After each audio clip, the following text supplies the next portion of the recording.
Bien, bonjour à toutes. J'allais dire toutes, mais en fait, si. Bonjour à toutes.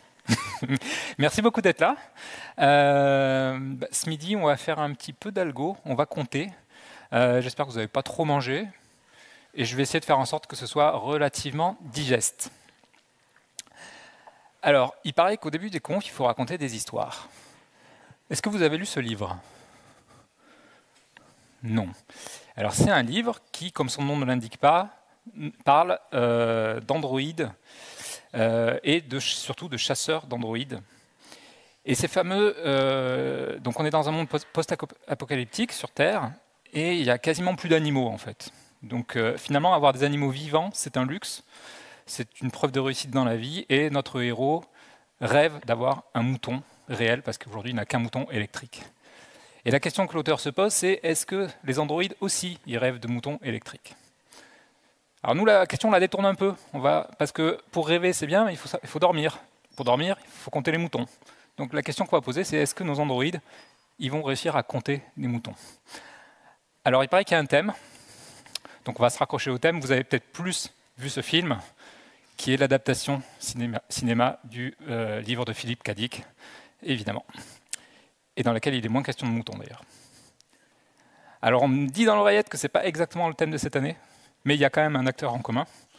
Et c'est pas grave, parce que moi, je vais vous annoncer en avant-première le thème de l'édition 2049 du Brainscamp. Donc on y est, on va compter ces fameux moutons. Alors avant de démarrer, je me présente rapidement. Donc, je suis Benoît, je travaille à OVH. Je suis développeur Go depuis une dizaine d'années, accessoirement co-organisateur du meet-up Golang. Si ça vous intéresse, on pourra en reparler un petit peu plus tard. Ce qui explique aussi que dans le slide, dans le code qu'on fera aujourd'hui, parce qu'il y aura du live coding, on va le faire en Go. Normalement, ça ne devrait pas poser de problème, c'est du code qui est facile à lire. Si jamais il y a des questions sur le Go, posez-les-moi en live, histoire que ce soit clair pour tout le monde. Et j'essaye aussi de suivre les bonnes pratiques du développement logiciel. Donc je suis accessoirement co-organisateur du Meetup Software Crafter Rennes. Pareil, on pourra en reparler, de la conférence Socrates. Alors là, par contre, je ne prends aucun engagement sur la qualité du code que vous allez voir dans cette session. Ça serait un tout petit peu trop optimiste. Bien, revenons à nos moutons, enfin à nos androïdes. Enfin, à notre thème moche. Ce qu'on veut, c'est compter. Eh bien, on va démarrer direct, les mains dans le cambouis. Tout le monde est bien installé? Allons-y. Alors, j'ai un petit programme en Go. Je passe sur le main qui va prendre des paramètres, qui va lire un fichier globalement, et extraire de ce fichier le nombre de moutons qu'il a trouvé à l'intérieur. Donc un mouton, c'est quoi? C'est juste un mot, hein. C'est son nom, en fait, son petit nom. Donc on va faire cette fonction-là. Le fichier là, on l'a représenté par une interface reader, c'est-à-dire un objet sur lequel on peut lire. Bon, puisqu'on peut lire dedans, on va lire dedans.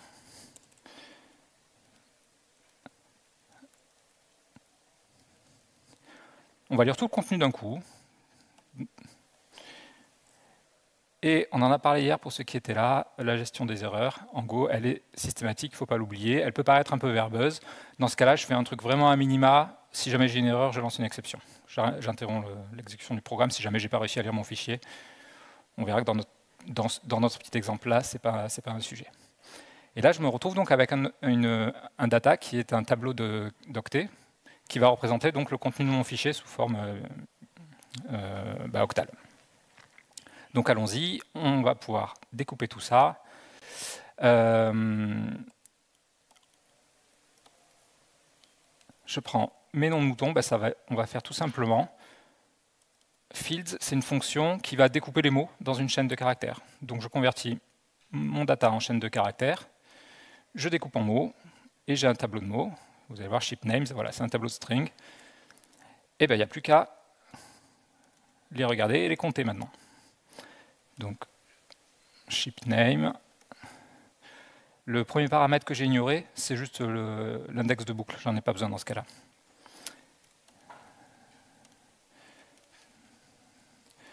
Et là, j'en ai un. N'oublions pas qu'on est un petit androïde, que ce qu'on veut, c'est arriver à s'endormir. Donc, on compte des moutons qui sautent par-dessus une barrière. Donc, on va le regarder. Le mouton. Voilà. Et puis, pour question de debug, parce qu'on aime bien ça, on va faire du println. On va l'afficher aussi. Voilà. Hop, on enregistre, ça a l'air de compiler. Voilà, l'admirer un mouton, c'est ça. Hein. C'est une fonction qui fait rien, mais moi je trouve qu'il est beau, mon mouton. Alors, j'ai pas réussi à faire varier les couleurs, donc ce sera que des moutons verts dans mes commentaires. Allez, on lance ça. Hop. Ce qui est bien en Go, c'est qu'il n'y a besoin de rien du tout. Vous faites un Go run et ça marche. Voilà, et donc on a des moutons. Le Goden Bidou, des Germat, on en a 8. Ils sont là, et on a utilisé 2 petits kilos de mémoire dans mon tas. La mémoire, je passe le détail, mais voilà, je fais des petites actions sur mon garbage collector pour le désactiver, regarder la mémoire que j'ai à un instant T, et puis regarder un petit peu plus tard ce qu'il en est. Donc ça, c'est bien, ça marche, mais on n'en a pas beaucoup. 8 moutons, c'est bien, mais pour vous, ça vous suffit peut-être pour vous endormir, surtout là, après le repas. Moi, c'est limite, mais alors l'Android, non, ça ne lui suffit pas. Lui, il a besoin de big data. Donc on va y passer d'autres fichiers. On va lui passer un truc un peu plus gros. Par contre, on va enlever le print là, parce que sinon on va avoir des problèmes. Hop. Et qu'est-ce qu'on voit? Ben là, on a un peu plus de moutons, on en a 150 000. Et on commence à monter là, on a utilisé 22 mégas de mémoire. On ne va pas s'arrêter là, on va aller jusqu'au gros fichier. Vous connaissez d'ailleurs le Goden Bidou? Ça c'est très bien, ça. Moi j'adore montrer ça en conf. C'est du lorem ipsum breton. Je ne parle pas breton, mais j'adore. Donc là, on est passé à 1,5 million moutons dans mon fichier. Et on a utilisé 2 gigas, où j'ai décalé d'un cran là, non? Ouais, j'ai décalé d'un cran, 200 mégas de RAM. On voit que de toute façon, c'est à peu près proportionnel. Hein. Je fais x10 à chaque fois, je fais x10 sur ma mémoire. Ok, super. Bon, qu'est-ce qu'on en dit de tout ça? Bah, ça va vite, hein. Vous l'avez vu, c'est instantané, même sur un très gros fichier. Par contre, la taille mémoire que j'utilise, bah, elle est linéaire dans la taille de mon fichier. Et puis il y a un autre problème, c'est que j'ai lu le contenu de mon fichier d'abord, et ensuite, c'est seulement une fois que je l'ai eu en mémoire, que j'ai regardé tous mes moutons, que je les ai tous comptés. Ça, pour le petit Android, c'est pas cool, parce que ça veut dire qu'il y a toute une partie de son temps où il s'embête, où il attend où il fait juste de l'IO. Nous, ce qu'on aimerait, c'est avoir un truc qui arrive plus au fil de l'eau, que les moutons, ils les lisent réellement au fur et à mesure et puissent les regarder et les compter.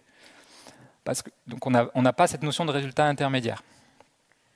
Alors c'est ça qu'on va essayer de faire maintenant. On va essayer de résoudre ce petit problème-là tout de suite. Faire un décompte itératif, donc y aller pas à pas.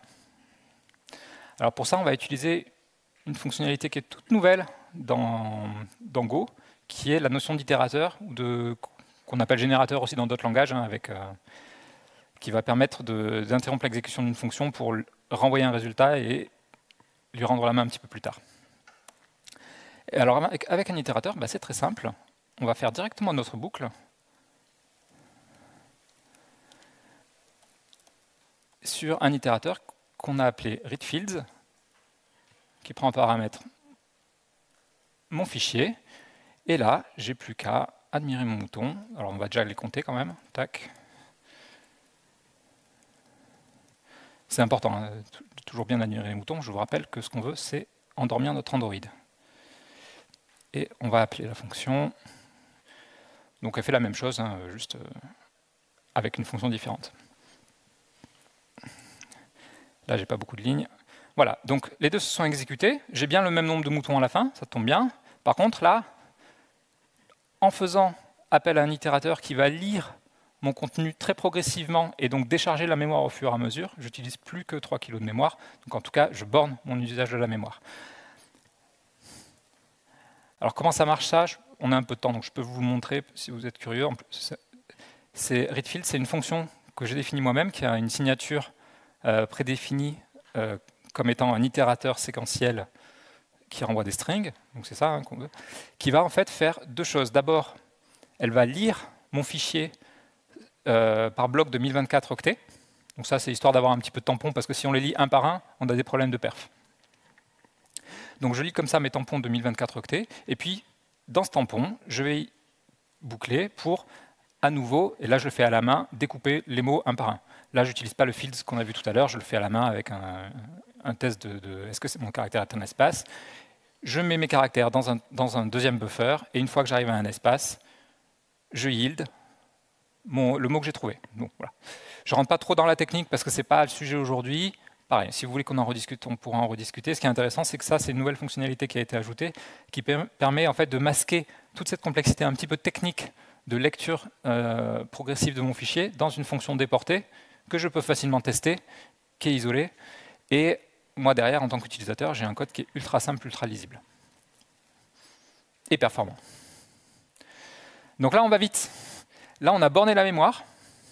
Et en plus, on est capable de visualiser tout ce qui se passe en temps réel. Donc vraiment, là, l'Android, il voit passer les moutons et il peut les regarder au moment où ils arrivent. Il n'est pas obligé d'attendre, de les bufferiser, d'attendre qu'ils soient tous sous son nez. Donc, c'est cool, mais en fait, on a quand même un problème. C'est que ces moutons, ils sont tous pareils. Ils ont beau avoir des noms différents, c'est tous les mêmes. Et ça, c'est pas comme ça qu'on va réussir à l'endormir, parce qu'en fait, ça ne stimule pas son petit cerveau.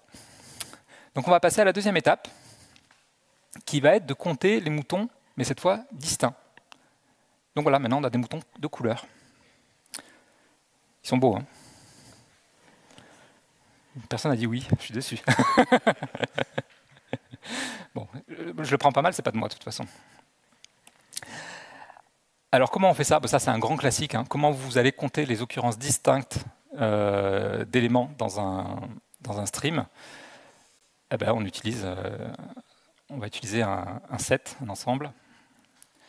Tac, on va remonter ce truc-là, voilà. Alors, il y a plusieurs façons de faire, mais en gros, la façon la plus simple de modéliser un ensemble, c'est de faire une map, donc un dictionnaire, une HMap. Voilà, plus toujours ship names. Je vais l'initialiser comme ceci. C'est une map qui prend en paramètre le nom du mouton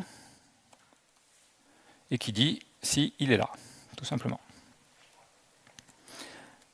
Et je vais donc parcourir mes moutons.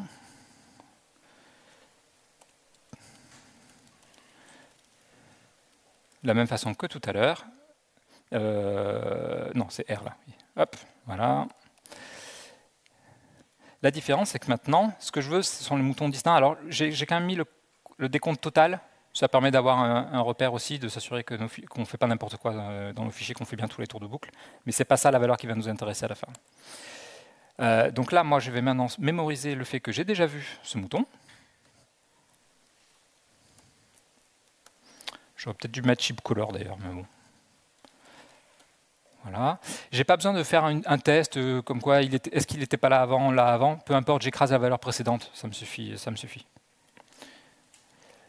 Et bien à la fin, le nombre de moutons distincts, c'est tout simplement le nombre d'entrées qu'on va avoir dans cet ensemble. Jusque-là, il n'y a rien de bien sorcier. On va le lancer. Et on a bien notre total de 1,5 million de moutons. Et on en a trouvé, parmi ceux-là, 5477 différents.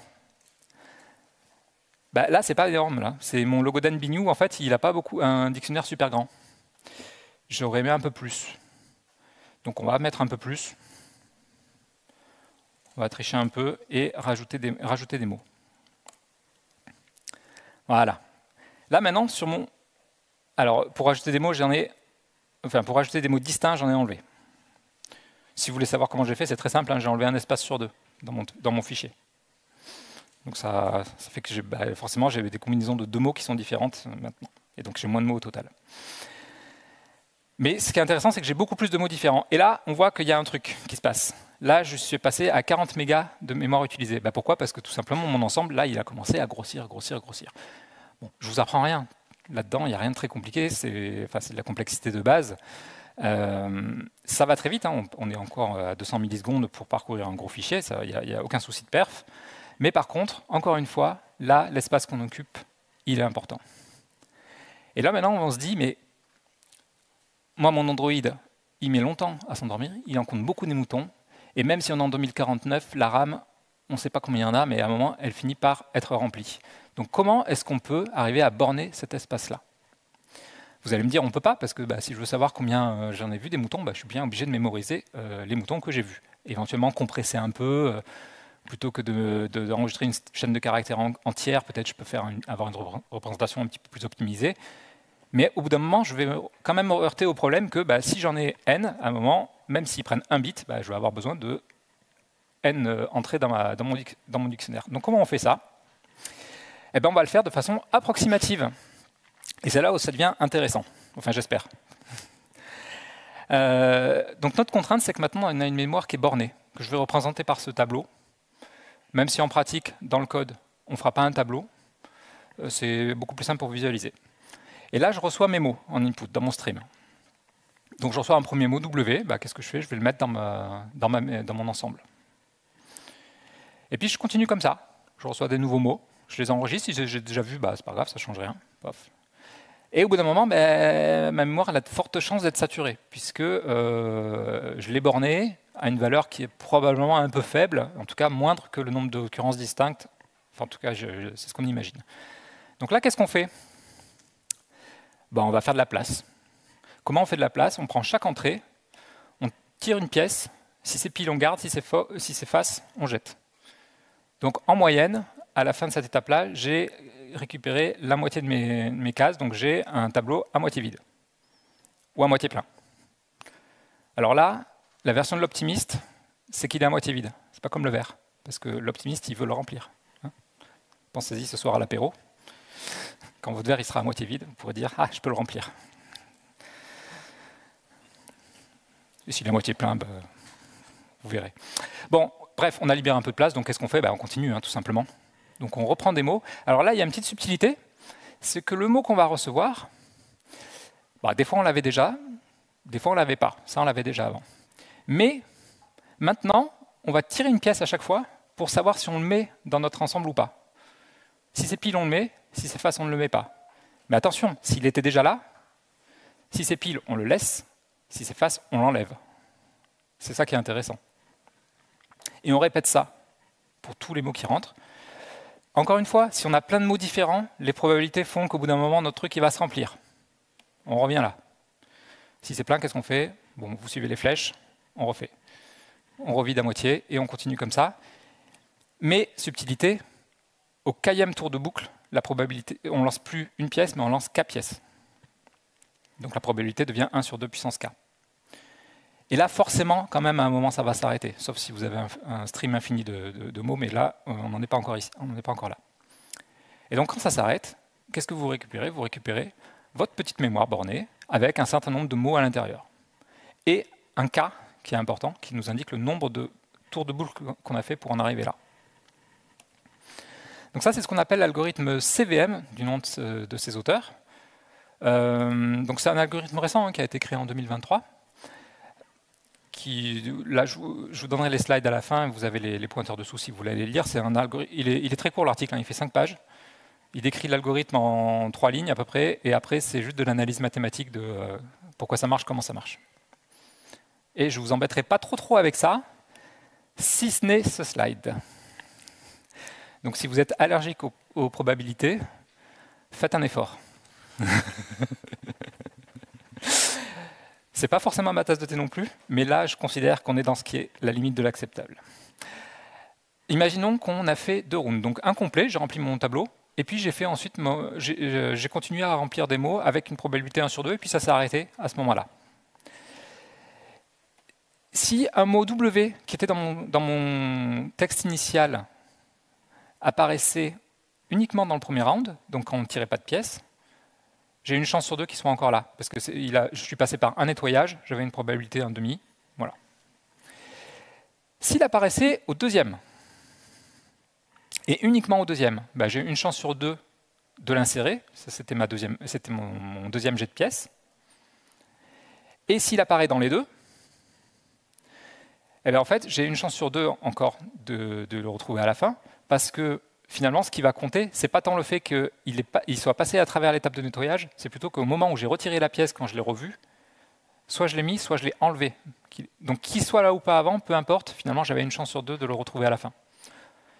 Donc ça, si on généralise ce raisonnement-là, et donc je vous le laisserai faire à titre d'exercice, comme diraient vos profs, ou comme je peux dire dans une autre vie, parce que ça m'est arrivé aussi, Après, k plus 1 tour, k complet et 1 incomplet. Chaque mot que vous avez dans votre document a une probabilité 1 sur 2 puissance k de se retrouver dans votre tableau final. Intuitivement, on s'en rend assez vite compte. Hein. Comme de toute façon, vous avez une chance sur 2 d'ajouter ou d'enlever, vous faites ça fois le nombre de tours que vous faites.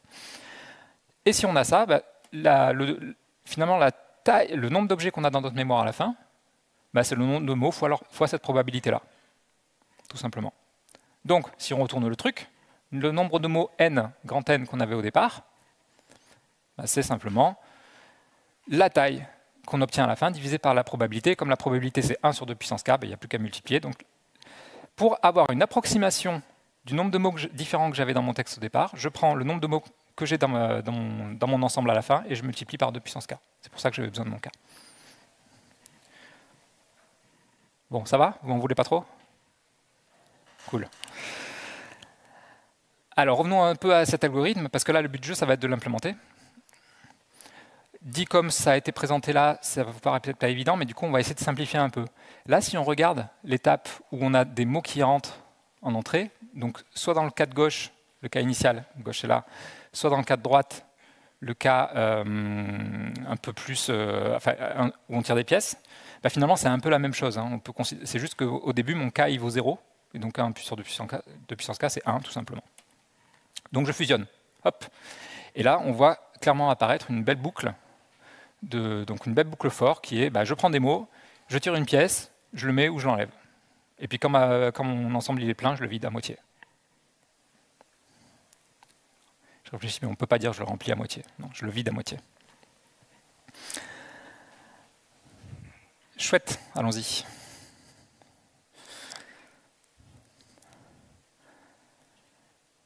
Alors, on est là. Donc ce que je vais chercher à renvoyer, c'est encore une fois le nombre total de mots.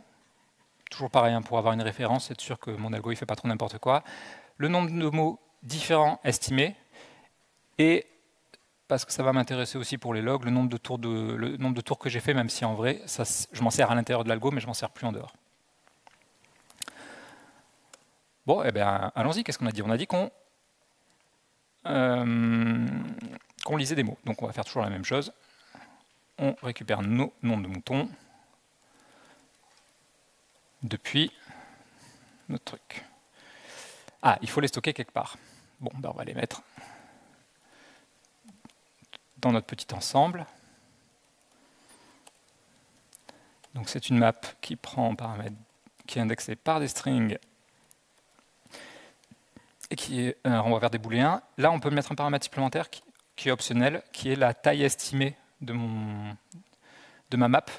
En fait, puisqu'on me la passe en paramètre, ma contrainte, donc je vais lui donner là. Ça permet en fait à Go d'optimiser sa fonction de hachage pour cet espace-là.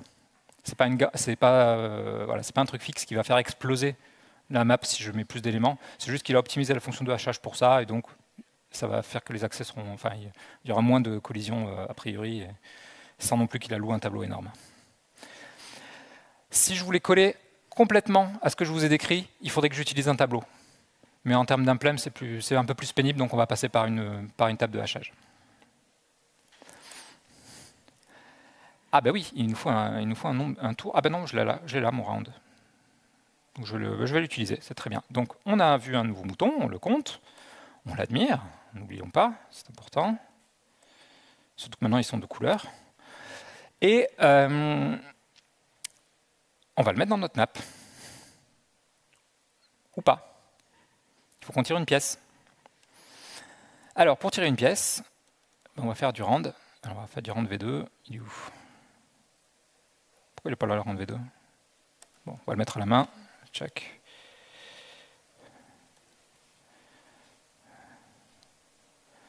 Hop. Alors au début la pièce, il n'y en a qu'une de pièce, mais quand il monte, il va y en avoir beaucoup des pièces. Donc on va partir sur du Win64 non signé pour pouvoir quand même gérer les grands nombres. On ne sait jamais. Et là, je veux une valeur entre 0 et 2 puissance k-1. Comment on fait 2 puissance k-1? Comment on fait 2 puissance k? Parce que là, ce qu'il veut, c'est le paramètre max. ben, on est quand même sur un langage un peu bas niveau, et donc on en profite, on va faire du décalage de bits.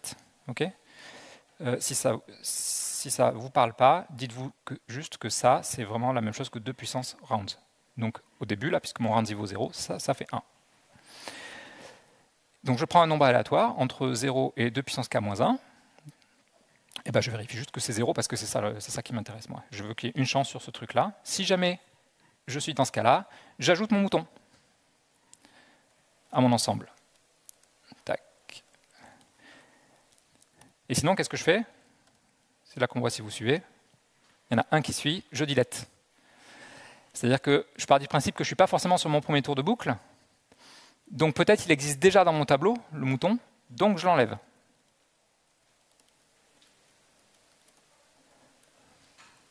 Et c'est ça qui est important.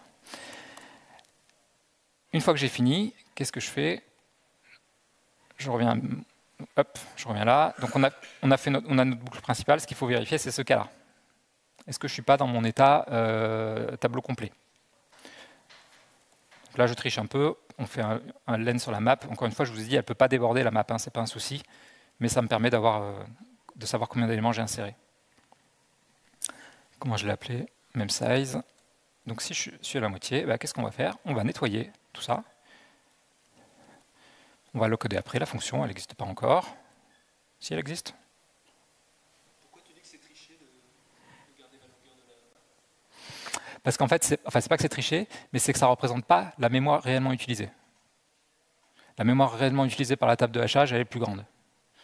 Mais ça, c'est parce que moi, j'ai fait le choix, pour l'exercice-là, de partir sur une table, parce que c'est beaucoup plus simple en termes de code.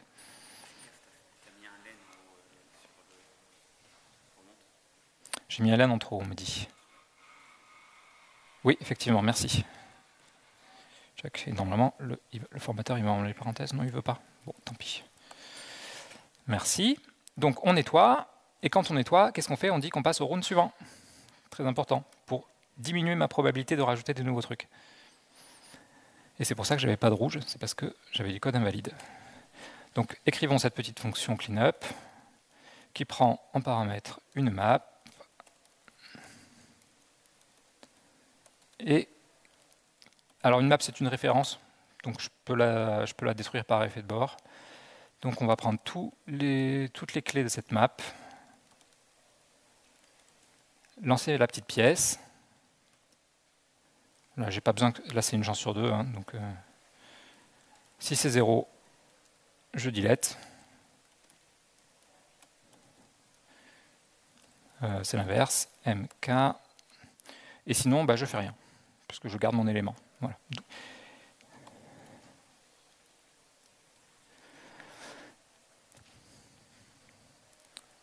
Tac, voilà. Donc là, j'ai fini ma boucle. Il ne reste plus qu'à renvoyer les résultats. Donc quand il a été mis à jour, quand il a été mis à jour, c'est plus que distinct qu'il faut mettre à jour. Donc l'estimation du nombre de mots. L'estimation du nombre de mots, on l'a dit tout à l'heure, c'est quoi? C'est la taille du nombre d'objets qui me reste à la fin, donc dans mon petit espace contraint, que je vais multiplier par 2 puissance k, donc l'inverse de la probabilité qu'un mot se retrouve dedans. Comment on fait pour multiplier par 2 puissance k? On décale des bits. Voilà. Et normalement, je n'ai pas fait n'importe quoi, mais on va voir tout de suite. Vous y croyez, vous, ou pas, que ça marche du premier coup?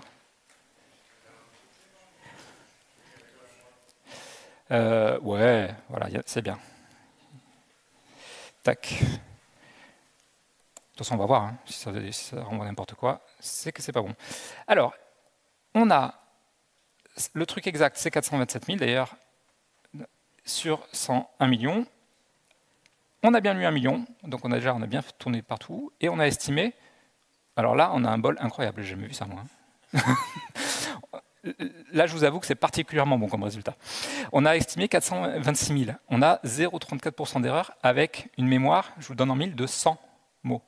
Donc j'ai stocké 100, j'ai gardé un espace de 100 mots, donc un 5 millième, même pas sur 1 million, mais un 100 millième, si on va dire un 100 millième, parce que ce qui est intéressant, c'est ça, c'est le nombre de mots distincts. Et j'arrive à avoir un truc qui a moins de 0,5% d'erreur. Mais c'est pas normal, hein, d'avoir aussi peu. On va le relancer parce que, voilà, là c'est normal. Je préfère. Donc là, on est à 15% d'erreur, on est à peu près dans la norme. Ceci étant, 15% d'erreur, pour un truc, encore une fois, on parle de 100 mots au lieu de 500 000. Hein. C'est vraiment ridicule. Donc je peux vous en lancer quelques-uns comme ça, vous allez voir, tiens, moins de 10 encore, hein, c'est plutôt pas mal, 6, il est plutôt pas mal. Hein. Alors pour l'exercice, alors vous voyez, hein, il utilise 10 mégas de mémoire, c'est beaucoup, mais ça, encore une fois, je pense que c'est lié à l'implémentation de la HMAP. J'ai beau avoir dit à l'avance, attends, tu vas avoir que 100 éléments dans ta map, je pense qu'il ne sait pas faire Go, je pense qu'il fait, de base, il en met beaucoup plus. Donc il a une HMAP qui prend un peu plus de place. Et d'ailleurs, vous allez le voir, si on augmente un peu, donc là je dis, alors, je peux vous mettre explicitement le 100 d'ailleurs, hein, comme ça vous voyez qu'il n'y a pas de différence. Mais là, on va passer à 1000. Ah, mais c'était marqué là, de toute façon. Je suis bête, j'ai oublié que c'était marqué là. Ça, c'est la taille de ma mémoire. Je passe à 1000. On est dans des taux d'erreur qui sont... On va l'exécuter à plusieurs fois, hein, que vous soyez un peu convaincu, mais qui sont plutôt inférieurs. Et toujours très correct, hein, on a moins de 10%, vous voyez. Et l'utilisation de la mémoire est inchangée. On reste toujours à 10 mégas. On passe à 10 000. 10 000, là, j'ai toujours mes 10 mégas, elle est presque 11. Mais par contre, j'ai un taux d'erreur qui est ridicule. Je suis entre 0 et 3% d'erreur. Donc c'est top, ça marche plutôt pas mal. Alors je ne vais pas monter parce que si je monte, là, par contre, la mémoire va augmenter. Et de toute façon, 10 000, on est à un cinquantième oui, pardon, de mon truc. Donc ça commence à même plus trop avoir de sens. En fait, la vraie valeur qui a du sens, pour moi, ici, c'est 1000. J'ai quand même raisonnablement contraint et j'ai une erreur qui est relative, qui est intéressante. Donc voilà, bah ça marche du premier coup. Alors, c'est quand même assez bluffant. Comme quoi, c'était bien préparé cette présentation.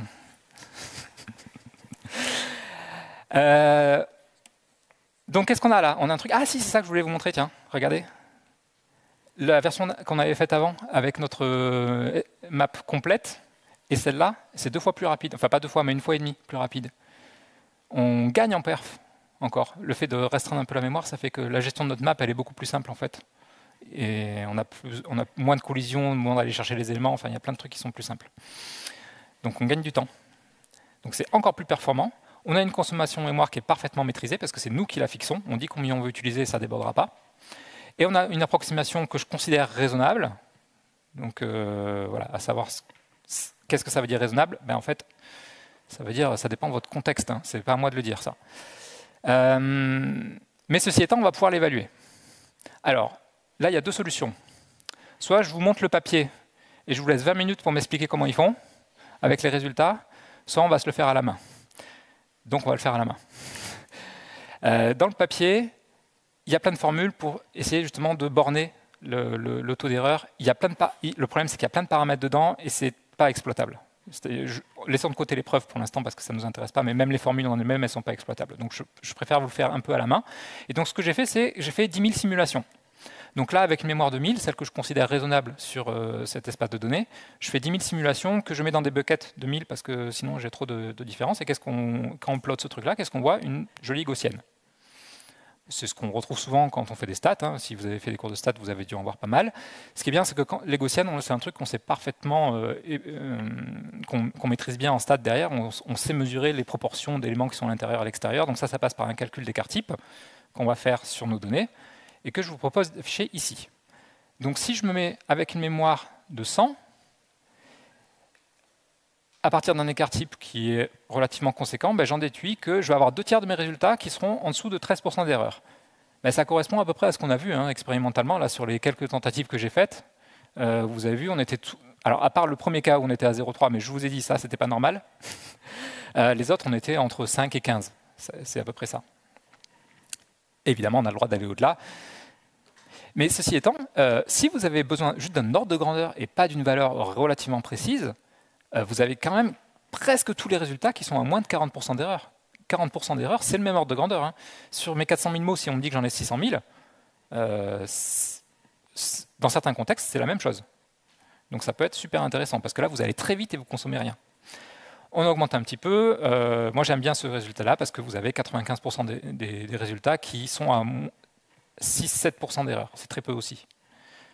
Et si vous trouvez que c'est trop, enfin si vous trouvez que ça va, que vous pouvez vous autoriser 10% d'erreur, vous arrivez à 99% de résultats.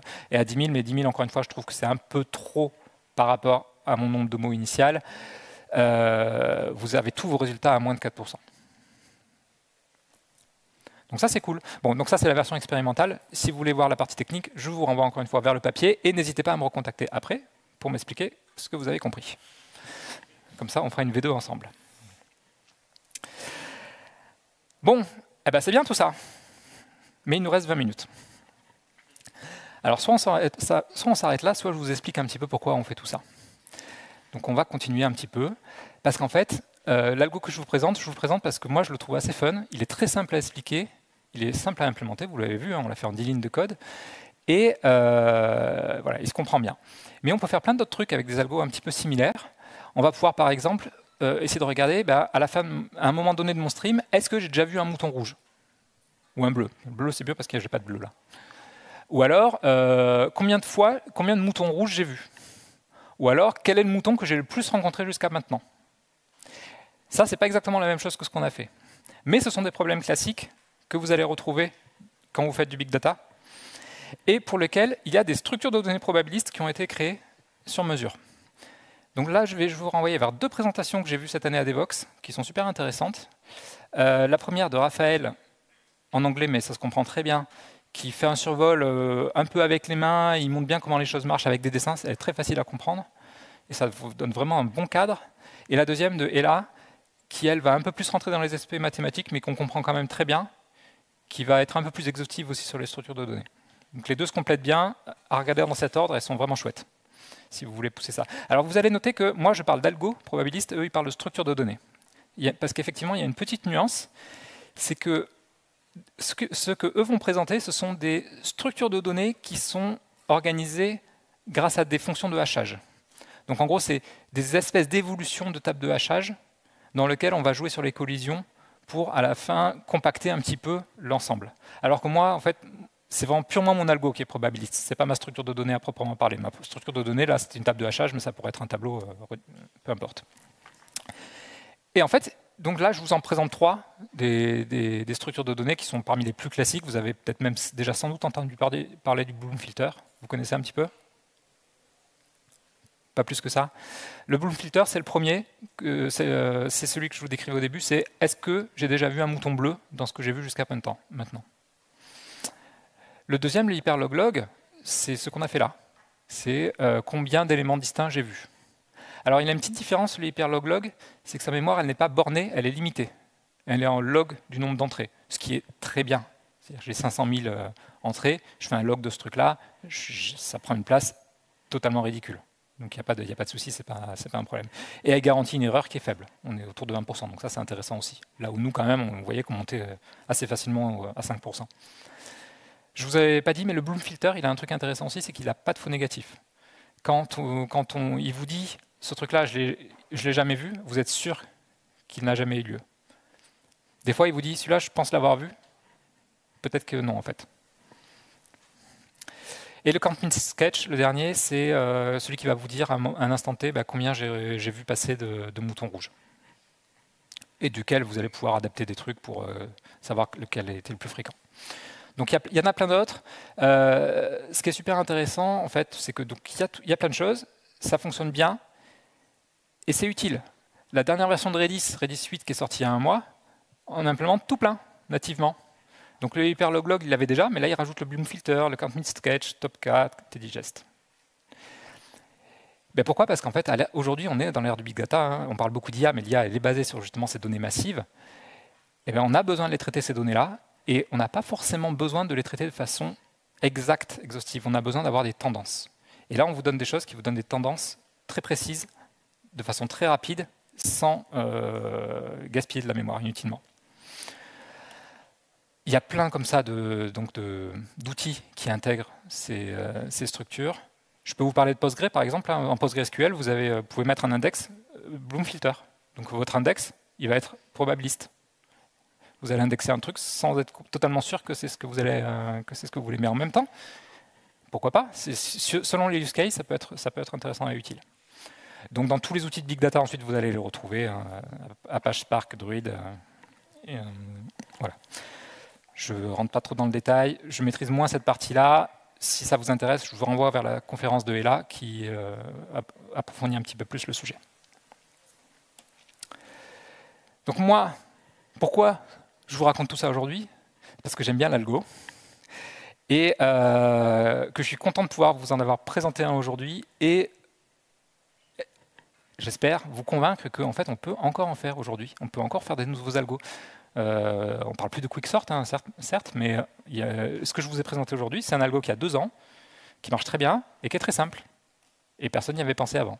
Voilà. Les probas, parfois, ça peut être utile. Encore une fois, je ne suis pas non plus un grand fan de proba, mais voilà, quand c'est bien expliqué comme ça l'a été aujourd'hui, je pense qu'on est tous convaincus. Merci.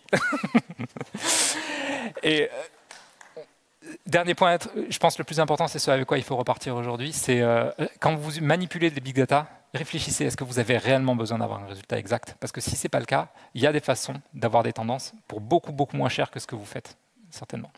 Donc pensez-y plus tard. Je vous remercie pour votre attention. Est-ce qu'il y a encore des gens qui dorment ici? Pas trop. Donc, ok. Si vous ne dormez pas, c'est que vous n'êtes pas des androïdes et que vous avez bien pas assez mangé à midi. Vous avez les feedbacks d'un côté, le code de l'autre avec les slides et tous les pointeurs. On a un petit moment pour répondre à des questions si vous voulez. Et si vous n'avez pas d'idée de questions, je vous mets un petit bonus pour la fin. Un petit truc que j'aime bien, le temps que vous vous décidiez.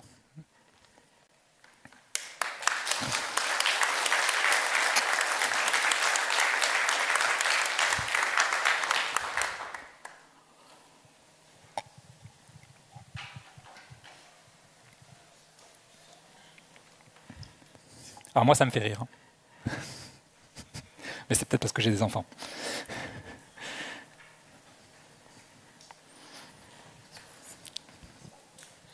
Merci pour le talk, c'est toujours très intéressant de découvrir des choses.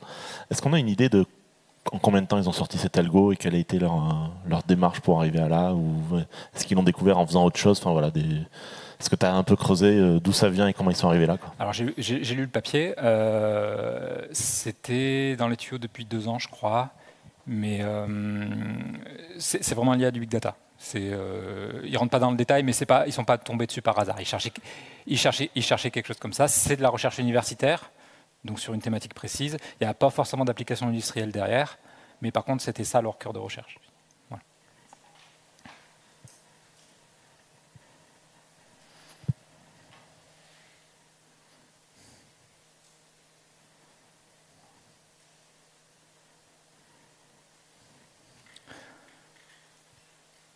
Alors, s'il n'y a pas de questions, on peut s'arrêter là. Moi, je ne serais pas vexé. Je suis très content d'avoir passé ce moment avec vous. Merci beaucoup.